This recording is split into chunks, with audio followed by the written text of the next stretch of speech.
Today we have on Brian Mayoral, sales manager and leader from early on in his career, and the #1 peak performance strategist for Tony Robbins for roughly over 5.5, 6 years, CIO and founder of his agency called Sellup. I was actually a junior high school PE teacher, but I could not stand the clock in, clock out, fixed income. I ran numbers and it was like, this isn't gonna work, but I stayed in it far too long because I was afraid. This example of going from 0 to 1 million and 1 to 10 million and 10 to 100 million, I think all require very different skill sets and very different, just fundamental. You got to take bigger bets. You got to set up different processes when going from 10 million to 100 million. The #1 problem that I see, some CEOs are product CEOs. Other CEOs are sales and marketing CEOs. Other CEOs are just visionary. Some of them are manager types. There's always this balancing act between we got to make the product better, but the #1 way to make a product better is to acquire more customers and get them. Welcome to Funds and Founders. This weekly show is tailored for Austin founders navigating the early stages of their entrepreneurial journey. I'm your host and fellow Austinite, Abhinav Sinha. If you're looking for the motivation and the insight needed to build a successful company, you're in the right place. Today we have on Brian Mayoral. He's been an avid sales manager and leader from early on in his career, and he's been the #1 peak performance strategist for Tony Robbins for roughly over 5.5, 6 years, and is currently the CIO and founder of his agency called Sellup. Welcome to the show, Brian. Let's go. Let's get after it. Yeah, man. So I was the Tony Robbins guy, now running my own business as a founder. Yeah. Similar to you.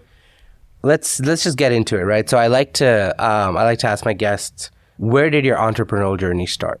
If you were to find a key moment or point in time where you would say that sort of spirit kicked into you, when would you say that is? The spirit kicked into me when I was in 2nd grade. My mom put me in private school. She was a single mom, and so she needed to find a way to give me some structure in my life. And she could barely afford it, but she put me in private school. I remember sitting in the pews, and Pastor Plug was giving a sermon. And I remember seeing the way that he moved the entire audience to tears. And I remember getting chills and saying, I'm going to have that kind of impact in the world someday. So although I didn't know it would get to the point where it was entrepreneurship, I knew that my life was going to be built off of impacting other people in a non-conventional way.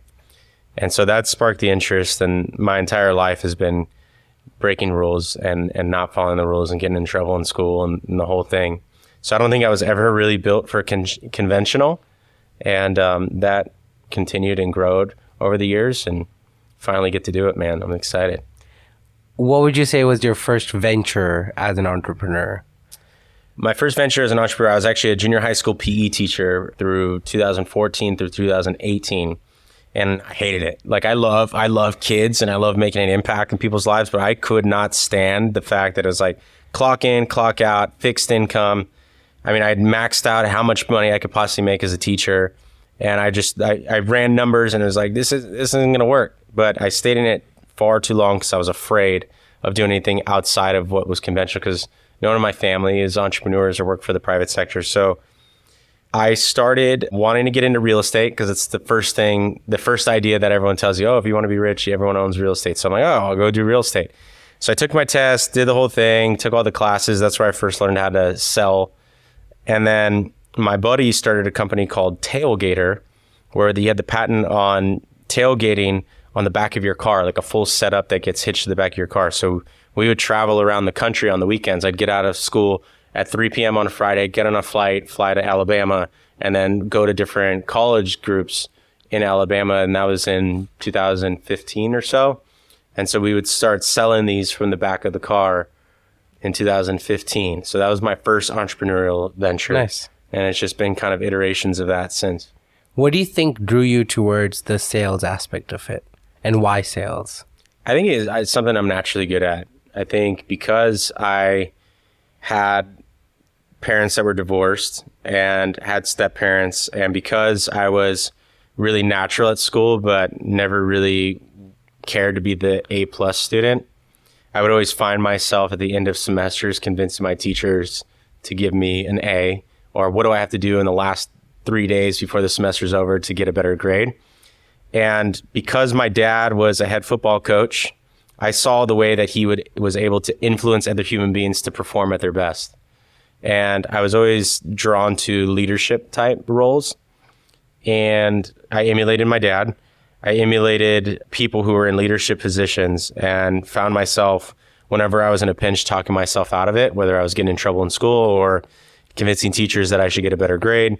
I found that the thing that always got me to that next step was influencing other people to say yes, selling candy in school, the whole thing. So never knew that I was going to have a career in sales, but because I kept getting reinforced throughout my life, this is something I'm pretty good at, and I didn't care for studying in that traditional way, I naturally gravitated towards the skill that I kept getting rewarded with, which was learn how to use the skill of influence to get a yes.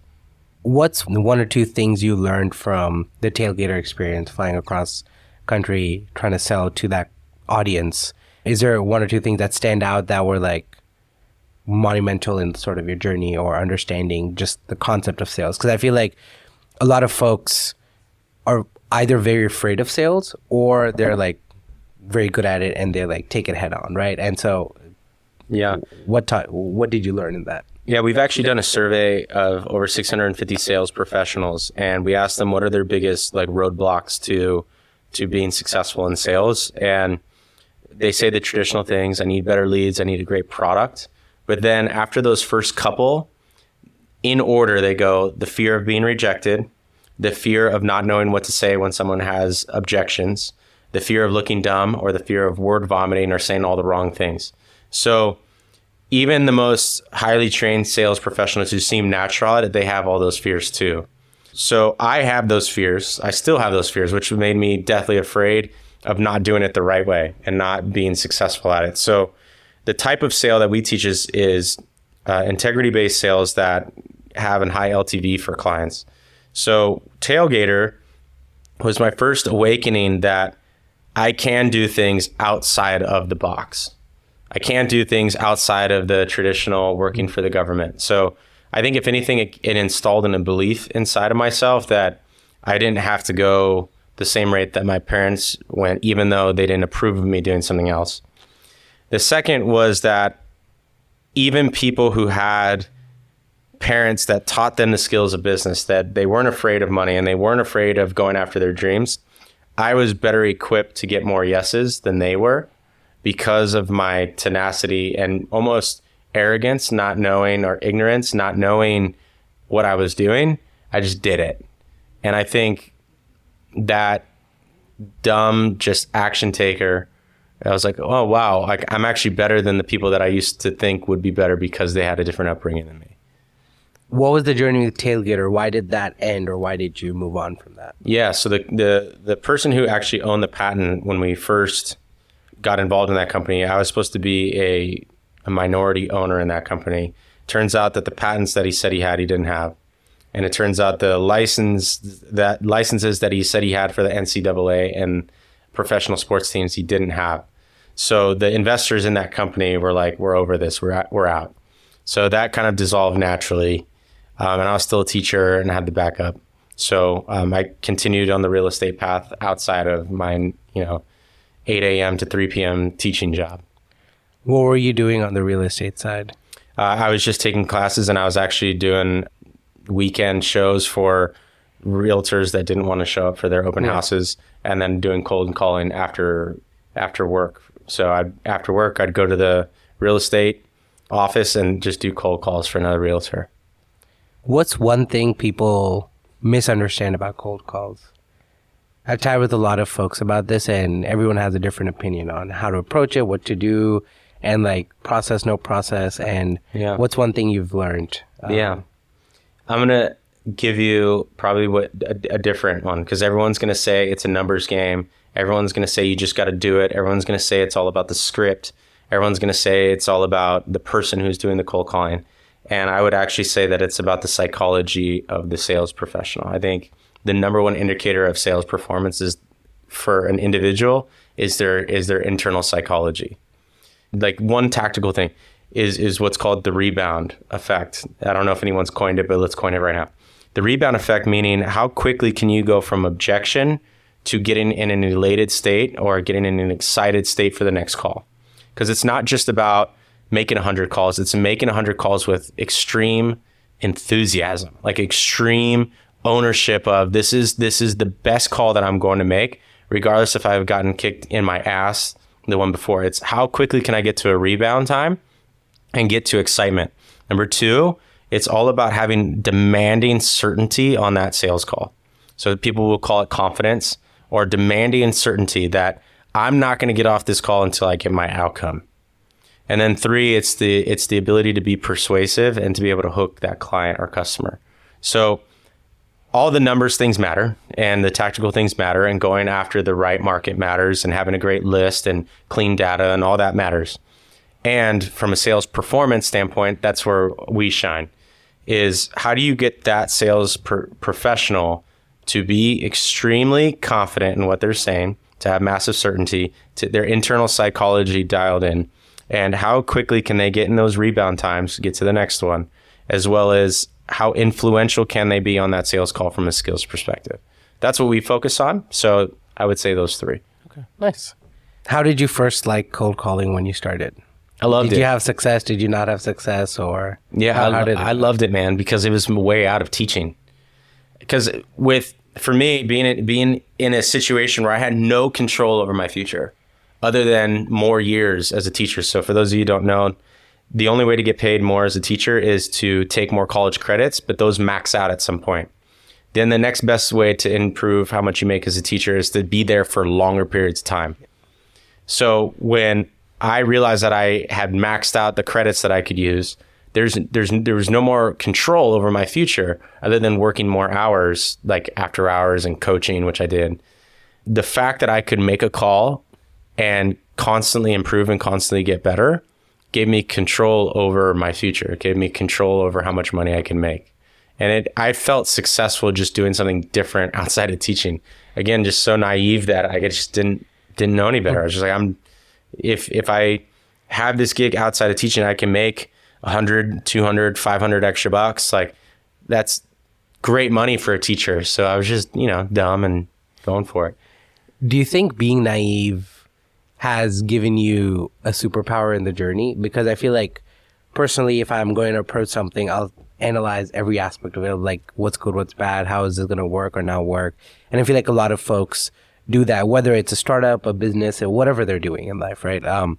People tend to overanalyze, over-optimize. Yeah. Do you think that naiveness got you to where you are today, and like just the raw, like, I'm going to do that, I don't care? Yeah, it's beautiful that you're that way. I think that analyzing things, depending on the role that you have, the type of skill set that you have, is going to have strengths regardless. I think it's matured for me from just being naive and dumb and just taking action to now it's like I take action anyways, despite, right? So this has got a 10% chance of working out, do it anyways. Or I don't really feel like doing it, do it anyways. I know that this will benefit the company 5 months from now, but I don't really think this is the right move, like right now, but I know it benefits us 5 months from now, do it anyways. So I think now it's matured into, now I have the vision to see where the company is going, what is necessary, and now I have the ability to take action anyways. That's what it's matured into. And now, as you know, as an owner and a founder of a business, you can't just be an action taker without it being a thinker. Yeah. So over the last 3 years on my journey, I've developed a skill of analyzing things, getting to clarity, and then taking action despite the fear. I think as anyone would know, there's limitations to anyone's psychology. Are you a believer in that the company only grows to the level of the founder's psychology? Or do you subscribe to a different version? My belief is that a company can only grow to the level in which that founder grows 100%. In their internal psychology. So I subscribe to, anytime there's a fear coming up for me, I got to differentiate, is this a fear because this is a dumb decision for the business? Or is this a fear because I don't know if we can handle it? If it's I don't know if we can handle it, I do it anyways because I know we'll figure it out because we have the type of people to figure it out. But if it's like, I'm stuck between 5 different decisions at once, that's where the thinking brain comes on. And that's where I try and get brain and heart coherence around which of these decisions is best, seeking consultation from people who have been higher levels, so on and so forth. No, but I agree. I definitely think that the founder's limitations are going to show in the company's limitations, whether that's psychology, whether that's lack of knowledge, whether that's fear. I think those end up showing because you take risks accordingly, right? You only take risks you're able to digest. You only take risks that you think are going to pan out. I also think from like a more tech startup perspective, some founders have certain limitations that they're good at, right? So this example of going from 0 to 1 million and 1 to 10 million and 10 to 100 million, I think all require very different skill sets and very different just fundamentals. Very few CEOs are like 0 to like 1 trillion. I think Mark Zuckerberg's the only one I'm aware of that's gone from 0 and led the company through till a 1 trillion. At every other company you see, they'll have a CEO switch at some scale because there's a lack of, be it knowledge, skill, or just psyche. You got to take bigger bets. You got to set up different processes when going from 10 million to 100 million. But going to 10 million is very different in a journey. And also understanding you have those limitations, I think is good for you to then figure out, hey, am I still the right person to lead this forward? Totally. Because maybe sometimes that's probably going to be the cause of concern. Totally makes sense. And what do you believe is the difference between 1 to 10 million versus 10 to 100? I think just scale and thinking big and necessity of important processes. I think up till 10 million, you can get away with okay processes. You know, you don't have, not everything needs to be ironclad, but when going from 10 to 100, you definitely need processes and you definitely need solutions that scale. Solutions to 10 million, they don't necessarily have to be the best solution, best process, but it works, right? It gets you there, signs the customers, gets you the scale. Going from 10 to 100, very different scale, very different approach. And depending on how high of an LTV your customer has, again, very different process. Are we talking 10 more customers to get to 100 million? Or are we talking 1 million more customers to get to 100 million, right? That's where some people fall short, is the ability to think big enough and set up the process big enough and think far enough. Like, what's the impact when I run this sales process or this product process across 10 teams? Does it still work? Does it still scale? Does it still have the same impact? Do my customers still grow and like the product the same way? A lot of ways to think about that. Yeah. I also think that, well, let me ask this question. Outside of product market fit and developing an exceptional product, what is the number one skill set that is required to get to 10 million? Sales.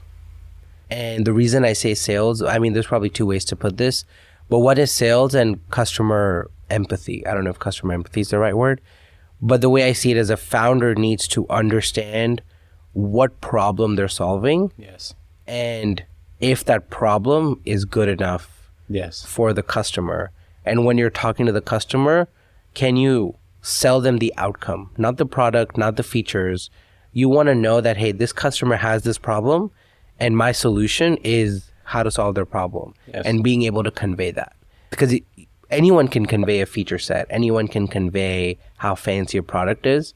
But at the end of the day, if it doesn't solve the customer's problem, you're going to get stuck in these back and forth of, I need this, I need that. Yeah. And those two skills combined, I think, are very important to get to that point.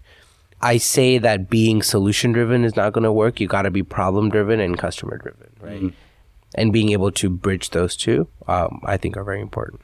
Yeah, I would say the number one problem that I see from companies that we go on and work with is there's a balancing act with some CEOs are product CEOs, other CEOs are sales and marketing CEOs, other CEOs are just visionary, some of them are manager types, right? So regardless, there's always this balancing act between, we got to make the product better, but the number one way to make a product better is to acquire more customers and get their feedback. 100%, period. 100%. So it's like the number one thing that I see with entrepreneurs that are probably to that $1 to $5 million mark is, oh, we got to make the product better before we sell it.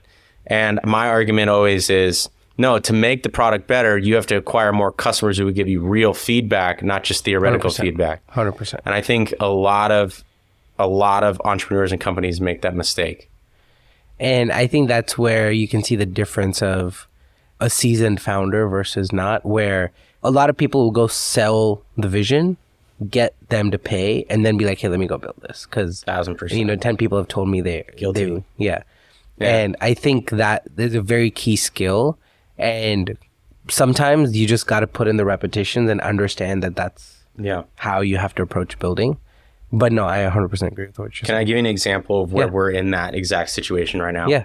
So after leaving my tenure with Tony Robbins and reaching the top of that career and then starting this company, we were 100% a sales education and sales training company for all types of companies. Trained La Mer Cosmetics, Celebrity Cruises, T-Mobile, the number one fastest growing company. Like, we got into some really great companies because of I was Brian from Tony Robbins. And then we also tacked on the agency about a year and a half ago, where other companies who have a service-based business will use our sales team to sell for them rather than building their own to get to 10 million, because we can do it faster and better and we can do the training. Now we're in a place where we want more scalability with our sales training, but we don't want to compete with all the sales trainers out there. Despite my background with Tony Robbins and all the things we've accomplished, when someone sees us online, they don't know all that, right? Yeah. So until you get them in the sales process, you don't differentiate yourself. So what we've gotten into now and what is going to absolutely blow up for us is we are going to start a tech play, but we're launching that probably by the end of Q4. One of the things that we're doing now is I have access to over 70,000 college students through my partnership with a very solid partner who have all either had college jobs in sales or want to go into sales. So out of those 70,000, we're probably going to weed it down to about 10,000 who are like real and honest and want that kind of work. And we now, because we have all these relationships with companies that I've gone into, some really reputable companies, we're going to be training and certifying and placing those college graduates into reputable companies for a career, not just a 1099 sales job, but a reputable, long visionary career. We're in the middle of that right now, which means I have access to the 70,000 college students, but we haven't trained them yet. I also have access to the companies, and one of these egg or chicken has to come first, right? Yeah. At some point, I have to make a promise to either side that hasn't been figured out yet. Yeah. Meaning, I can go to La Mer Cosmetics, or I can go to Celebrity Cruises, or I can go to a bunch of tech companies that I know, and I can say, all right, we got college students that are going to be graduating in our program by the end of Q2, and you'll have at least 10 to 15 available to choose from for your next batch of hiring. I have to promise that to those companies before I've trained those sales reps. Because if I train the sales reps, they're not going to sit around for 4 months waiting. So this is the exact situation that we're talking about, the founder's dilemma. I have to make that promise, but I also have to have the confidence knowing that I can deliver on that. So where I think really floundering entrepreneurs fail, and again, I haven't had it all figured out. I'm not speaking from I'm still figuring this whole thing out. But I know we're really effing good at sales training. Like we get referrals from almost every single one of our customers or testimonials. I've also gone into reputable companies who refer us. So now the question is, I know I'm good enough at the sales training. I know our company can deliver on the sales training. Have we done it specifically for college students yet? No. Have we placed people into companies yet? No. So those are the two question marks. But what's not a question mark is, do we have reputable companies and can we do great sales training? Both of those, I think, are the pillars that I can anchor to as an owner and say, I know how to do those two mother effers better than anyone. Okay. So now the two question marks have something to fall back on, an actual skill set. I think some entrepreneurs will take action, and this is the ones that you always see get in trouble, who make false promises and then get arrested. They've never actually done at least one of those pieces before, and they're trying to figure out all of them. I think you have to be really good at a few things and 100%. then tack on a few more things after that. 100%. Not try and just start from scratch every single time. So that's where we're at. And we're in the middle of it, man. Like we're a company that's grown 230% year over year. And we're bringing on new clients all the time. We're bringing on new sales reps all the time for our business. But this is a massive question mark, but it's going to be the future of our company. So in the next 3 months, I'm literally making this bet right now. I'm having the conversations now. I'm like, no, we'll have people for you. And now I got to go tell the college students, no, we're going to have companies for you. So I have to make those promises before the deliverable comes. 100%. There's no other way around it. Yeah. And every successful business owner that I know is willing to make that fucking bet on themselves. And I'll die on our reputation doing it, but this is an example of what we're talking about, Yes. I think. Yeah. No, I think understanding the spot you're in is also something a lot of people don't do very well, right? Like the way you just described and analyzed your position, knowing what you're doing, you're conscious about the decision you have to make, the potential risk. I think a lot of first-time founders and people early in the journey are very oblivious to these situations. They don't look at them the same way, right? They're thinking very tomorrow, next week. They're thinking very binary decisions. Not everyone's thinking 3-6 months, Q4, Q6. Like no one's thinking 2-3 years ahead. And I think having that maturity itself also comes from a place of you've been through, you've made some mistakes, you've been there, you've done some things that don't, and you like learn every time you do that, right? Can I piggyback off what you're saying? Yeah. So one of the biggest shifts before, like we've graduated from survival mode as a company, and now we're in like, how do we fine tune, tweak, and go into thriving? And I noticed that the number one thing, the number one indicator of leaving survival mode and going into thriving mode was when you talk to somebody and how far out they're starting to plan. Right? Like I have a buddy who just started a brand new cowboy boot company. He didn't start it. He's 5th generation, but they dissolved and now he's bringing it back to life. A product-based company that sells D2C, they have to be thinking 16 to 18 months out. He has to do that. That means he has to have funding for that. For a company like ours, where we don't have a physical product, it's a training-based company or it's a deliverable on human beings, we didn't always have to think that far out. But I noticed that once the cash coffers were being filled, I was able to breathe and lift my head up and actually see the vision again, because I wasn't thinking about today, tomorrow, and next 100%. Week.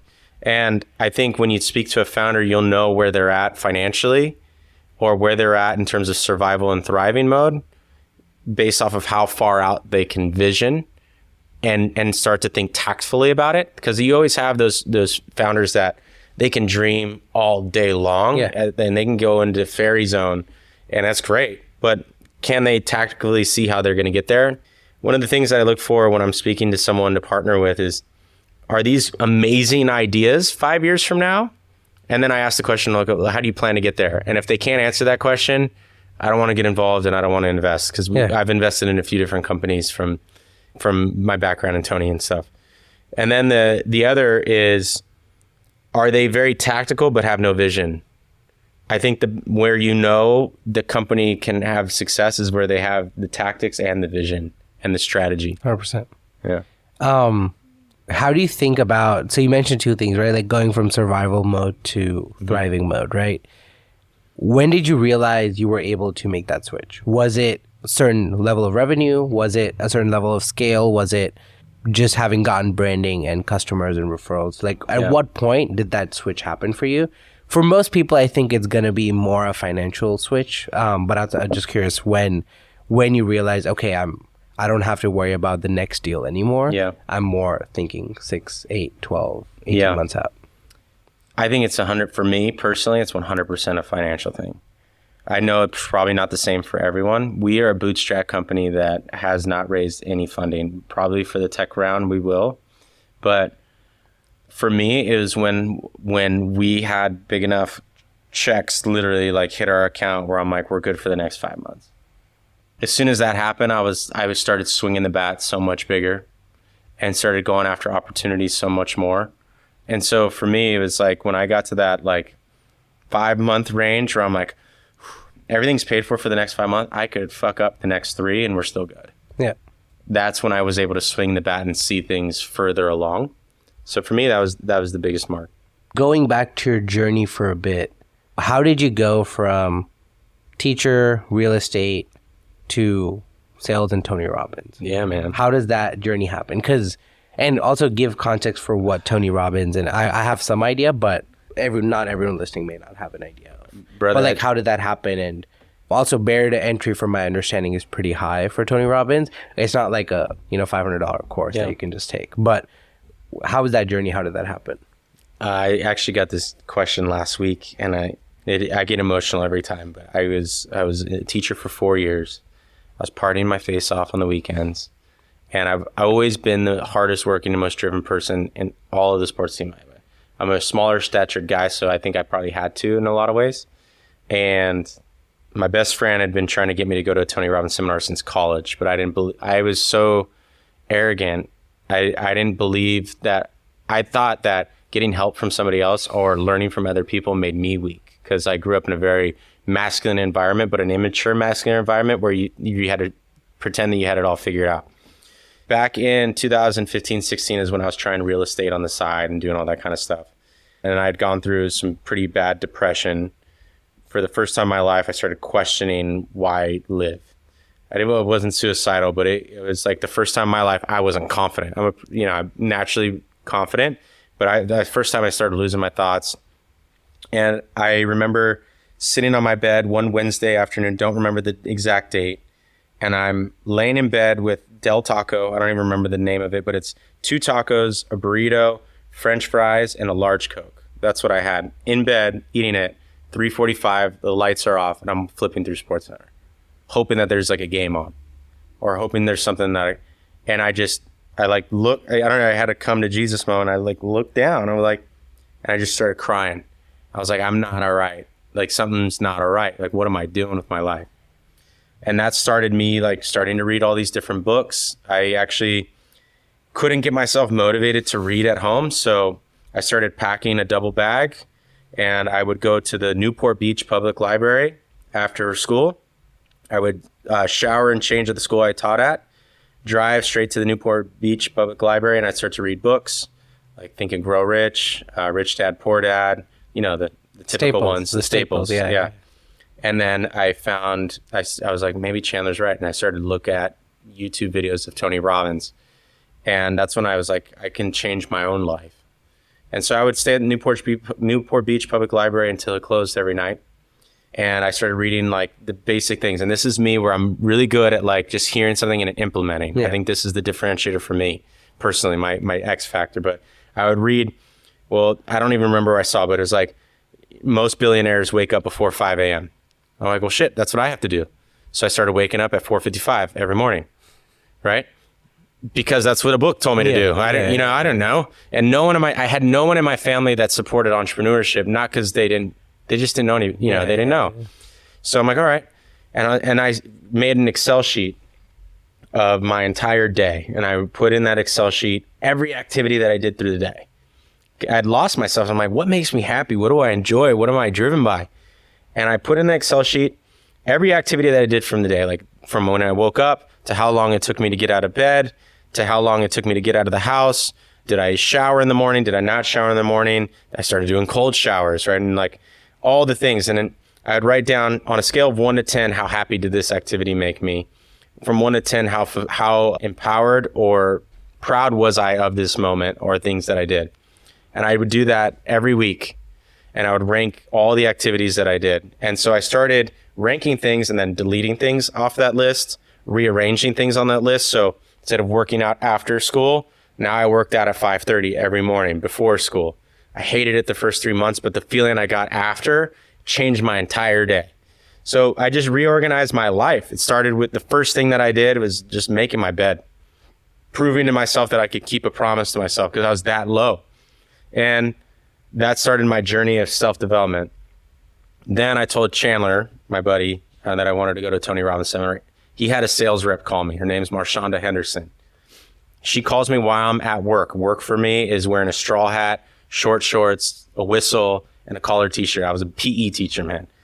And she calls me at work. I'm like, whatever, I don't care about this job anyways, And I answer the phone. She's like, Brian, this is Marshonda Henderson. Chandler told me a little bit about the story. I heard you want to go to the Tony Robbins seminar. What's the first question I asked? How much is it? Yep. Because that's what poor people ask. They don't ask what they can get in return. They ask how much is it. And I asked how much was it. She told me the number. I hung up on her. What does a great salesperson do? Call back. She called me back. What did I do again? Hung up on her. Hung up on her. So this happened over the course of like a week. And one time I was at recess, literally supervising kids at recess, and she calls me. And she's like, Brian, you know, you told me a little bit about your story. Let me ask you this question. Is what you're doing right now working for you? I'm like, no. She's like, well, why not try something different? And I was like, because I can't. I don't have the money. At that time in my life, I didn't even own a credit card, bro. So I was just like, you have to have money in your bank account in order to do things. Like I just, I didn't know any better. And I remember hanging up the phone at recess, and I started shivering and just shaking. I was so mad at myself. I'm like, when did you fucking become, and talking to myself at recess, but when did you become this guy that like just says he can't do stuff? Like, when did that happen? At this time in my life, I was scared to go into restaurants by myself, scared to go on hikes by myself, not because people would attack me, but because it's the social interaction part of it. And I was like, I gotta go. Next time I talked to her, all tickets are sold out. I'll fast forward. I end up getting tickets to go. Get to the Tony Robbins seminar. I'm in my Ford Ranger that has dents in it because I don't know how to, I was a reckless driver. And I get there and I watch everyone go into this event. I'm sitting there in my car for 2.5 hours. The event has already started. I'm too scared to go in, bro. Because who goes in there by yourself? What a loser. Like, it felt like I was going to therapy and everyone knew it. You know what I'm saying? Like, and I ended up getting mustered up the courage to go. One of the things that Tony says from stage is like, if you want to get to another level in your life, you got to model someone who's already gotten the results. And I'm sitting there, I'm like, remember the Pastor Plug story? Someone changed my life through speaking and got me the chills. Tony's doing the same thing, but for 15, 16,000 entrepreneurs. He even says, how many of you in this room own your own business? 70% of the room are people who own their own business. I'm like, what the that many people own their own businesses? And here I am in a full suit. I'm the only guy that wears a full suit. I'm wearing a Ross suit because I can't afford a real suit. It's 3 sizes too big. Nobody else is wearing suits because it's a Tony Robbins seminar. You're just pretty like business casual, but not full suited. And I remember thinking to myself, everyone in here is a business owner except for like me. It felt like everyone else. And Tony says, you got to model someone who has it. I'm going to model him. He's changing all these people's lives. You could be a good person who makes a lot of money and changes people's lives. Yeah. That night I applied. I said, what's the best role that I can find in this company? It was become a national speaker for Tony Robbins. There's only six of them in the company. You get a company car, $250K with upside because you do your own sales as well. And I was like, that's the role. I applied for that role. I was dumb and naive, thinking maybe I'll get this thing. I get a call back from a guy named Brooke Bishop, who was running the hiring at the time. He's like, Brian, you actually fit the profile for someone. Can you do a personality test for us? I'm like, oh my God, I got an interview. I'm going to get the role. So I put in my resignation for teaching and I start to apply to all these different companies, just as backup in case I don't get the Tony Robbins role. That Tony Robbins role, it took me 16 months, bro, of flying out to every single Tony Robbins seminar on my own dime, spending all of my own money. I go into software sales, become the #1 guy in California for that company. And I'm spending every one of my weekends, as many events as he was running at the time, going to Tony Robbins Center. I was literally, bro, the guy who would usher you to your seat just so I could be in the environment and meet the people at the company to try and work my way into this role. I went to 5, 6 events over the course of 16 months, emailing, calling, going on lunch dinners, spending money, flying there, staring at Airbnbs. Before Tony's brother-in-law, who's the top guy in the company, I meet him for the first time. I shake his hand. His name's Scott. Shake his hand. My hand's shaking, bro. I meet him. I'm like, I'm the guy that's going to... I couldn't get the words out right. And he's like, hey, listen, if you were any good, I would have heard about you. I'm going to ask Brooke for your video because you have to submit videos. I'll ask Brooke for your video. If it's any good, I'll let you know. So I email him on Monday. He replies and says, not passionate enough. Period. More time goes by, 3 or 4 months, they ghost me, bro, for like 3 or 4 months. I'm still at it. And then finally I go on a solo retreat. This is where thinking comes in. going on a solar retreat for 2 weeks. I'm like, what am I going to do with my life? Like, if this doesn't work out. And you're doing a job on the side at the time. I'm doing a job on the side, bro. And finally, I go to this event one more time. I'm like, that's it. I walk up to him. He ignores me. He's sitting at a table about the size of our... Tony or his brother? Tony's brother-in-law. Yeah. Now, for those of you who aren't listening, it's about a 6-foot-long table. He's there doing sales for a platinum program. I'm standing at the table. I'm like, Scotty, I'm your guy. And he's ignoring me. Won't talk to me for like 5-10 minutes. He won't even look at me. I just don't leave the table. Then he walks over to me. He's like, you're my guy. He's like, I'm going to do an audition for you in 2 weeks, a live audition. He told me at the time Tony would be on there. Tony didn't come to the live audition. But it's in 2 weeks. You got to memorize an 18-page script, single-spaced. I'm like, I had a hard time memorizing the 3-page one that you sent me. Yeah. Like, I was just honest with him. He's like, me too. So, long story longer, guys. My room that I was staying in is a 5-bedroom house with 6 guys in it. The room I stayed in, I plastered on the walls the entire speech and on poster boards. I'd read it before I go to bed. I would recite it, record it, and then listen to it at night while I'm sleeping. And then I would also, when I run on the treadmill or anytime I was in the car, listen over and over and over again. Got that audition. I was the first guy ever to get hired on the spot in the audition. Nice. Without getting rejected multiple times. 2 weeks later, I pack up everything I own, sell everything, and I'm on the road with Tony for 3.5 years from that point on. So got hired. 2 weeks later, I'm gone. Sold everything, and then for 3.5 years, I was on the road. So that's the start of the journey. For those of you who don't know what Tony Robbins is, it's self-education and self-development. So everything starts with human psychology. Tony's the psychology guy. He's the one that if you are not where you want to be financially, spiritually, physically, emotionally, relationship-wise, he breaks that down into the root cause of being human psychology. And he's the guy that Oprah Winfrey calls, U.S. presidents call when their psychology's messed up and they can't get themselves to take the appropriate action to break through on that. And so he does seminars to help people break through their limitations from a psychological perspective. And he coaches some of the elite people. Now he owns like over 110 different companies and does over $7 billion in revenue a year. But that's who Tony Robbins is. So as you can probably tell, a lot of my foundation comes from those experiences with Tony, and I've taken that and applied the foundation of human psychology into sales. And that's why Sellup, our company, got founded and born. What was, if you had to dumb it down to one key learning from your experience with Tony Robbins, what would you say is one aspirational thing that you would like listeners to hear? I got my favorite quote, which I think we'll expand on that. Yeah. Favorite quote is, if you can't, you must. So if you're resisting something that you know you should be doing, you must do it. Take action anyways. I could tell you like 4 things that I'm supposed to be doing, but all of us. Yeah, right? And yeah. That's one of our things we do in sales training. Yeah, so yeah. We consider ourselves a Trojan horse. When I go into a company, most of the times the owners want their metrics to go up. All right, so we teach our sales scripts. We personally write sales scripts for people.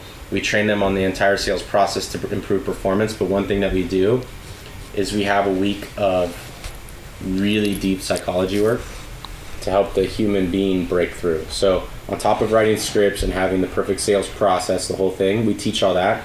But one thing that we do that most companies weren't prepared for us to do, but ends up being the most valuable thing they walk away with, is unlocking the human psychology of each sales professional is in it. So if I could break down aspirational thing for Tony, it's the only thing that is holding you back is something internal. And once you turn on something internal in yourself, anything in the external world is capable of being achieved. I'll give you an example. 100%. Oprah, she shows up to all these different production agencies. They tell her she's the wrong color. Yeah. They tell her she's the wrong gender. She's the wrong size. She's the wrong everything.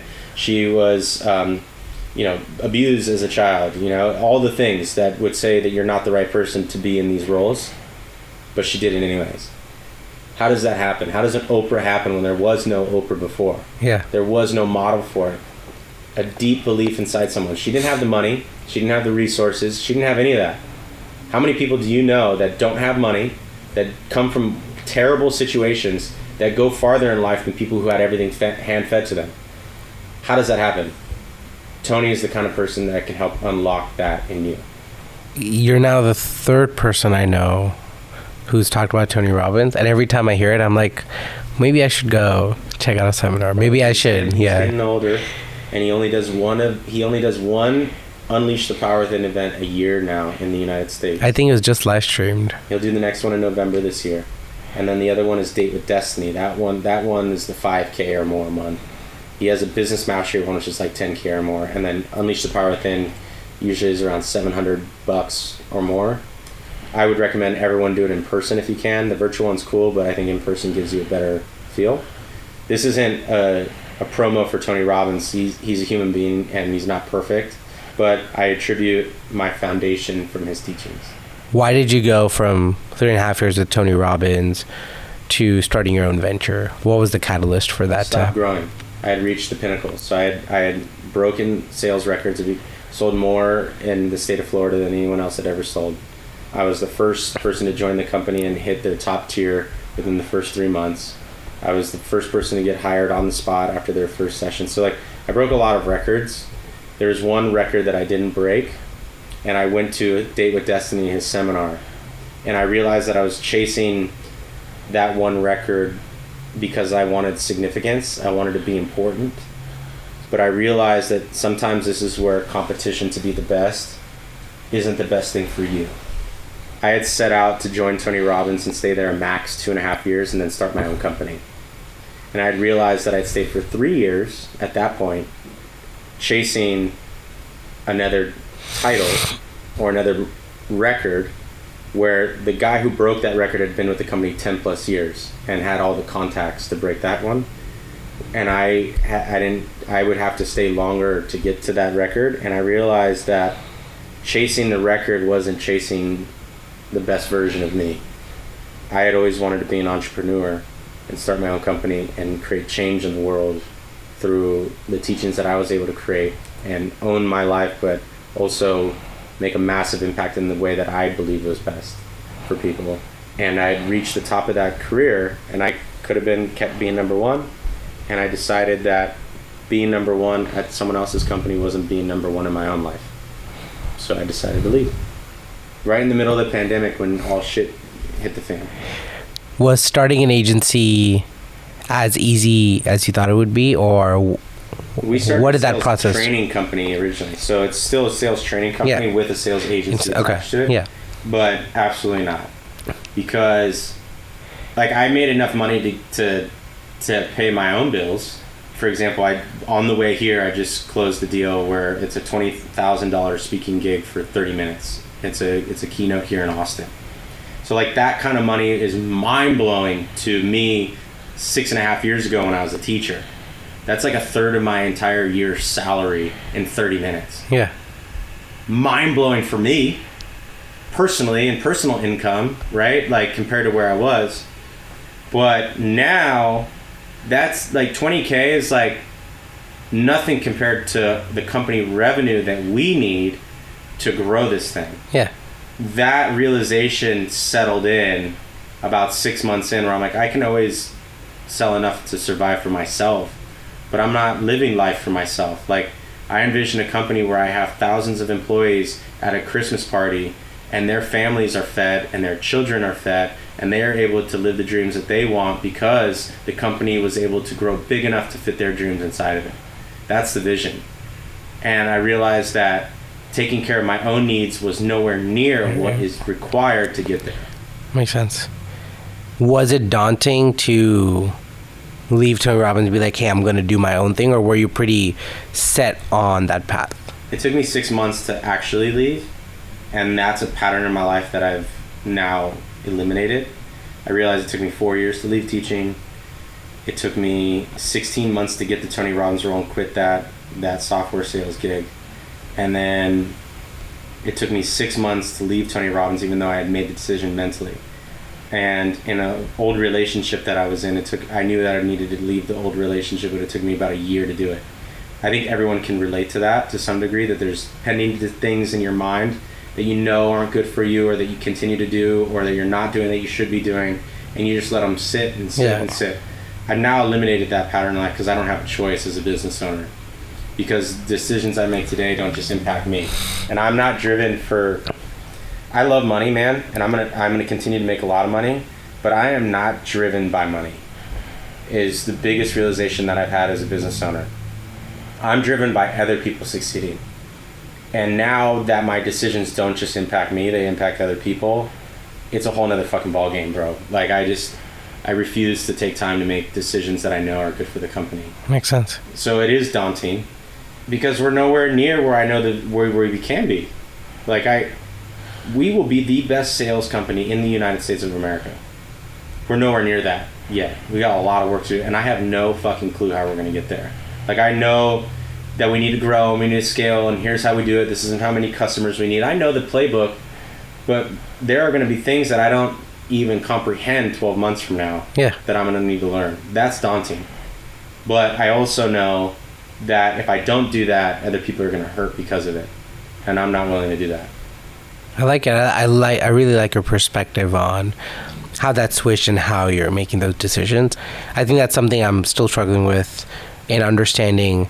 Do I make the right business decision? Do I make the right decision for myself or for my employees? And there's always some if here, there, and having that clarity I think is super important. And can I give you some pushback on that? Yeah. I would argue that doing the best thing for your business is doing the best thing for your employee. Can I give you an example? Yeah. The best thing for the employee isn't always what they think is best. And I can see you shaking your head, so you know this, but they may want that role, they may want that opportunity, or they may want to keep the job that they're not qualified for or not producing for. Keeping them longer is preventing them from their true destiny. 100%. And I didn't learn that until about 6 months ago. So that's a hard one for me because I'm very empathetic. So I'm like, oh, let me find the role for this person and let me continue to coach them and train them. And you can do that, and it's very, very crucial to develop people. And I'm still in the middle of understanding the perfect balance, so I don't have all the answers. But what I have come to realize is firing someone or removing someone from a position and giving them a different one may actually be the best thing for their development, not continue them on a path that they're not going to be successful at. I agree. I 100% agree. So I do think that doing the best thing for the business is, in the long term, not the short term, still doing the best thing for the individuals. Yeah. I like that point of view. And I'm open to being wrong. I might change, one day I could change that opinion, but right now that's what feels right. Yeah. I think sometimes it's just harder to make some of the decisions where there's a lot of factors like firing someone from a position they're not fit for. I think those situations are not easy to deal with, and unless you really have solid clarity of what you're doing, why you made this decision, sometimes those situations get harder to handle. But I think it's a learning curve. I think it's a learning curve of having that end goal in mind and making sure you're making the right decisions to get to that end goal. Whether it's hard or not should not affect you making the decision, like you said. So I agree with that. A couple of things I like asking guests. What are 3 resources or recommendations you have for someone listening early in their journey, gonna start their business soon or whatever their venture soon? What are 3 resources? And resources could be books, podcasts, blogs, whatever. Number one, before resources, I would just say 80% of your time should be focused on revenue generating activities until you've reached about 5 to 10 million, depending on the industry that you're in. So your number one job as the business owner is to do whatever it takes to get more customers and learn from them. So resources, sales-wise, we're always happy to help. But I recommend reading psychology books. My favorite book of all time is Shoe Dog by Phil Knight, because it tells a full story of an entrepreneur who battled for years before he broke through. When it comes to podcasts, I like PBD podcasts. Patrick Bet-David podcast, the ones that he talks about business. His new book's pretty decent. Your Next 5 Moves is pretty good. I recommend getting a coach or a mentor, but a coach who's been there. I know coaches don't always have to have been there, but they should have been there, or don't. Yeah. So a coach or a mentor. I recommend getting a coach or a mentor. I recommend finding a good podcast. Alex Ramosey's podcast is killer right now. Yeah. And then I recommend getting insatiably focused on the problem that you have and only digesting information that solves that problem. So I think a big thing that I'm learning right now is not to listen to everyone's opinion, but only a few people's opinions to model after, because there's a million different ways. 100%. And then getting very focused on what is the first domino that's going to knock over the next 100 dominoes in your business. Getting insatiably focused on solving that problem only when it comes to like learning and growing. And then let's do your daily self-development and self-education work. Yeah, I love that. What's your startup stack or tech stack? How do you run and operate your business? Is there a certain set of tools and resources? So for example, some people are pure Google people. Some people have like Notion plus Jira plus whatever. What's your... Yeah, our business is fairly simple, right? Because we're a sales training company, and then the agency is fairly simple. So we, like, our clients have their own tech stack, but we only take on the sales tech stack. Yeah. So we use HubSpot. It's the best CRM I've used. I've used Salesforce. I've used Go High Level. I've used Close. HubSpot seems to be the best for us. It's a little bit more pricey. They nickel and dime the hell out of you, but it's good. We use Calendly for scheduling. I recommend not using HubSpot scheduling, even though it's better for reporting. The reason being is because you want a scheduling service that only books within a certain time frame out, right? So speed to lead is very important. So if you're doing scheduled calls, you don't want them to book out more than 72 hours in advance. So we use Calendly. There's once hub and schedule once, and those work great. So having a scheduling software, a killer CRM that gives you great reporting so you can understand the metrics of where you're going. We use some video software like Vidyard and Loom, and then my buddy just came out with a new software called Clarity to send personalized videos during the sales process to people. That skyrockets your conversion rates or your response rates at the very least, which is the biggest problem in sales is getting ghosted or not knowing why you lost the deal. So being able to send personalized videos, there's different types of videos that you can send, but selfie videos, proposal videos, trying to get in front of multiple decision maker videos, prospecting videos, so on and so forth. So videos work way better than anything else. Nice. We use G Drive. We use super simple. We're not at a spot yet. I think when we get to around 6 million, we're probably going to need like full-time Notion or something like that. But we don't have any crazy projects for the style of business we're doing now. When we bring on the college students, I think we're going to have to get very good at like project management. But for now, I'm not there yet. I know a really good Notion and Monday person whenever you need that. Yeah. Whenever you need that. That's not me. Yeah, so I need another leader in that space.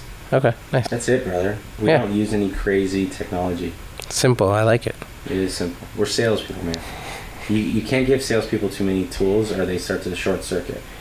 Well, I ask every guest to give me a question for some future guest. So the question for you, and I think you briefly touched this when we started talking, what is your mission in life, and when did you realize that that's your mission? And then can I give you a question after that? Yeah. To empower people to live up to their full potential. Okay. But our company mission is empowering people to make life-changing decisions. So our company mission is pretty aligned with mine. Yeah. That's my life's mission. I like it. I believe that we're all here on this planet, no matter who you believe in or what God you believe in, or if you don't believe in one at all, we are all here, and you might as well help people while you're here. 100%. And if you're not helping people, like a sale should be the most valuable part of that customer's experience. The transformation in a human being's life starts once they say yes in anything, whether it's weight loss, whether it's relationships, whether it's your business. The transformation starts when someone decides, and deciding means taking an action. When someone says yes, that's when the fucking shit starts. Until that happens, none of it matters. So I love sales because you have the opportunity to change the quality of someone's business or their personal life by getting them to say yes to themselves or to their business. I think that's transformational work, bro. Like I don't like it's not transactional. It's like you are setting this person on a whole new journey because you convince them of something, or you help them convince themselves. That is like the most important role of anyone's life, is to help people grow and develop. So 100%. Delivering on expectations throughout the customer journey, incredibly important. But none of that happens until you get someone to a yes. So I think sales is the most important. And then the question that I would ask you to maybe ask future customers is, what is the one thing that you're not doing that you should be doing? Okay, I like it. Or what is the one thing that you're doing that you should stop doing? That rocks people, because most people aren't willing to share it. I got goosebumps like 3 or 4 times during the conversation, so really love the conversation. Is there anything you would like listeners to know, what you're doing, what you're building? Where can they find you? Where can they reach out to you if they want to reach out to you? Yeah. And I'll link everything, but... Cool. Yeah, go to wesellup.com. Right there you can click and have a consultation with our team. If you mention that you're at this podcast, we're going to give you a free evaluation of your entire sales process. And we'll do it at no cost for the first 10 people. We can't do it for everyone, or else we go bankrupt. For the first 10 people that reach out to us, if you say that you listen to us from this podcast, we're going to give that evaluation for you. We'll go through your entire sales process, and we'll find gaps that will move the needle. I just got off a call literally on my drive over here for a guy. During the proposal stage of their business, they had a 65% fall off rate. Literally, this was 45 minutes ago, bro. Yeah. And it's because they're missing one thing. They're sending proposals with the dollar value on it, instead of scheduling a meeting to walk through that proposal with the client. Yeah. This was a sales call, bro. I gave him the advice just to do that. This guy will end up spending a lot of money with us because I gave him value up front, but he solves that one thing in his business, bro. That is the difference between hundreds, if not millions of dollars, hundreds of thousands, if not millions of dollars, just that one switch. So if you allow us to go through your sales process, we'll find at least one of those things. And our rule at our company is, if we don't provide at least $10,000 worth of value, we don't ask for the business. So allow us to give you $10,000 worth of value. Our feelings don't get hurt if you say no. Trust me. I've gotten rejected enough. I got said no, stood up at prom in 2008. I'm going to be all right, okay? But allow us to give you some value, because even if you say no to us, you're going to tell your friends about us. And that's the kind of life that we want to live. So 100%. Allow us to go through a full evaluation, give you $10,000 worth of value. Mention that you're on this podcast so our team knows to do it at no cost for you. wesellup.com. That website's about to get turned over in a month. So let's pray that turnover goes well. But wesellup.com. Okay, nice. Thanks. But thank you for coming on. I think we'll have to do a follow-up in a couple months and talk about agency building and where you are with the journey, how you go from 1 to 10. I think there's a lot of questions I have for you there, but thank you for coming on. Really appreciate it. I appreciate you having me on. Thank you for the amazing conversation. Yeah, and thank you for the book. It's my buddy's company. It's called 2X. He's based here in Austin, Texas, and his name is Austin Netzley, and they've helped a lot of my friends' companies 2X their revenue. Okay. I bought a couple extra copies, and I wanted to give you. Yeah, thank you. Appreciate it, man. Thank you. Of course. Thanks for tuning into Funds and Founders. If you're a local Austin founder, a venture capitalist, or just someone who's building and in the middle of their journey and would like to be featured on an upcoming episode, submit your guest pitch to abhinavsinha.podcast@gmail.com. If you have a founder-specific event you'd like to promote on the podcast, you can also reach out to me. If you want to continue to get support through your founder journey, hit the follow button, and I'll see you in the next episode.